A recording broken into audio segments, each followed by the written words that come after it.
एखाद्या दिवशी घरामध्ये भाजी आणायची राहून जाते, मग डब्याला भाजीला काय द्यायचं आपला सगळ्यांनाच प्रश्न पडतो. तर आज मी तुमच्यासाठी डब्यासाठी अगदी झटपट मूग डाळीचा डाळ कांदा अगदी फटाफट आणि चविष्ट कसा बनवायचा याची प्रॉपर रेसिपी घेऊन आलेली आहे. अगदी घरगुती साहित्यात मस्त चमचमीत असा हा बेत तुम्ही एकदा नक्की करून पहा.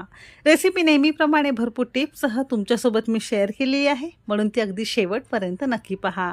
तुम्हाला जर माझ्या रेसिपीज बघायला आवडत असतील तर कुकिंग तिकीट मराठी चॅनलला सबस्क्राईब करा आणि बाजूची बेल घंटा नक्की क्लिक करा.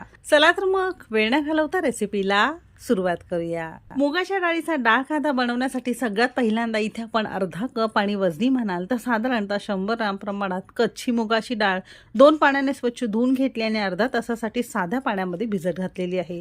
सकाळी जर भाजी बनवायची असेल तर रात्री भिजत जरी घातली तरी सुद्धा चालू शकेल. किंवा तुमच्याकडे अजिबात वेळ नाही, डाळ भिजवायची आहे तर गरम पाणी करा आणि त्यामध्ये कच्ची डाळ तुम्हाला आवश्यकतेनुसार घालायची आहे